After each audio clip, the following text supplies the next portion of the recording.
Hello bachcho, let's see the question. And the question says that we need to find the greater value of f of x equal to integral from 1 to x mod t dt on the interval minus 1 by 2 to 1 by 2. तो हम लोग क्या करेंगे, सबसे पहले यहाँ पे हमारा की कॉन्सेप्ट लिख लेंगे जो यूज करने वाले हैं. तो हमारा यहाँ पे जो फर्स्ट की कॉन्सेप्ट यूज होगा वो होगा integral of x power n dx is equal to क्या होता है, ये होता है x power n plus 1 divided by n plus 1. ये हमारा फर्स्ट की कॉन्सेप्ट. हमारा जो सेकंड की कॉन्सेप्ट है वो होगा integral from a to b f of x dx is equal to होता है f of b minus f of a where f dash of x is equal to f of x. तो यहाँ पे हम लोग यहाँ देख रहे हैं कि हमारा जो f of x है वो है equal to integral from 1 to x mod t dt. तो यहाँ क्या बोल रहा है, 1 जो है वो हमारा लोअर लिमिट है, lower limit is equal to 1 and upper limit जो है, अपर लिमिट ये है हमारे पास x. तो क्या बोल रहा है कि 1 से x में जा रहा है. तो इसका ये मतलब हो गया कि हमारा जो मॉड t है वो ग्रेटर देन 0, यानी कि हम लोग पॉजिटिव t लेंगे. तो हमारा जो फंक्शन ऑफ x है f of x is equal to क्या है यहाँ पे, इंटीग्रल फ्रॉम 1 टू x. तो यहाँ मॉड t के प्लेस में हम लोग t ले सकते हैं, देन dt. नाउ अब हम लोग यहाँ पर हमारा ये फर्स्ट की कॉन्सेप्ट यूज करेंगे. तो यहाँ x के प्लेस में क्या है, t है. तो दिस इज इक्वल टू क्या हो जाएगा, ये हो जाएगा t 1 प्लस 1 बाई 1 प्लस 1, क्योंकि यहाँ पे t कुछ नहीं है इंटीग्रल में, मतलब सिर्फ t है. तो इसका पावर क्या हो गया 1, इसलिए यहाँ 1 प्लस 1 लिख रहे हैं, divided by 1 plus 1, upper limit x lower limit 1. Now this is equal to t square by 2, upper limit आ गया x, लोअर लिमिट हो गया 1. नाउ अब हम लोग यहाँ पे यूज करेंगे हमारा सेकेंड की कॉन्सेप्ट. तो पहले अपर लिमिट का वैल्यू पुट करेंगे, उसके बाद लोअर लिमिट का वैल्यू पुट करेंगे एंड देन उसके बाद डिफरेंस निकाल लेंगे.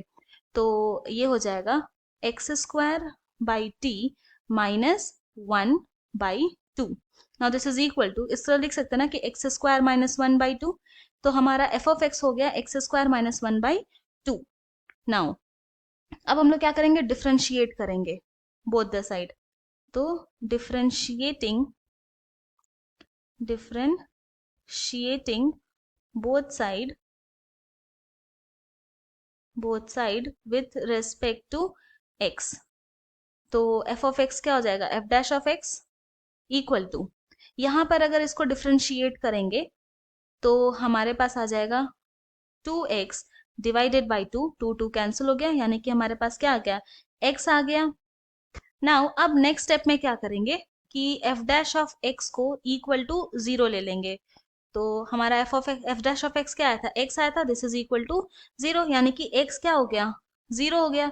और ये क्या है हमारा, ये हमारा क्रिटिकल पॉइंट है.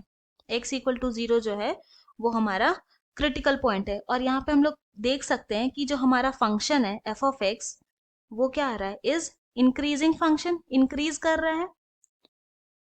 तो ये जो फंक्शन है इंक्रीजिंग फंक्शन किस इंटरवल पे इंक्रीज कर रहा है, तो on interval minus 1 by 2 to 1 by 2.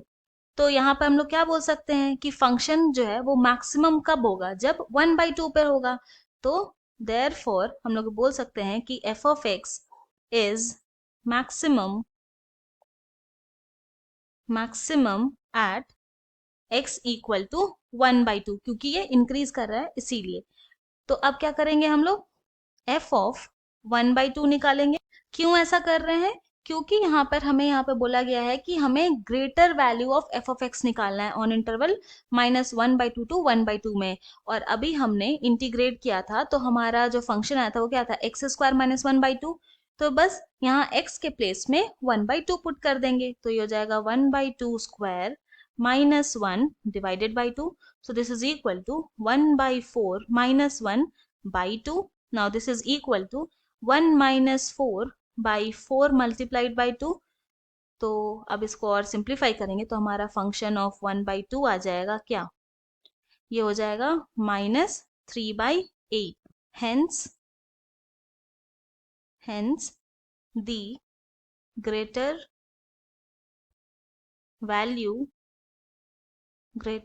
value of f of x equal to integral from 1 to x mod t dt on the interval -1/2 to 1/2 is -3/8। और यही हमारा फाइनल सोल्यूशन है। I hope you have understood it well. Thank you and best of luck.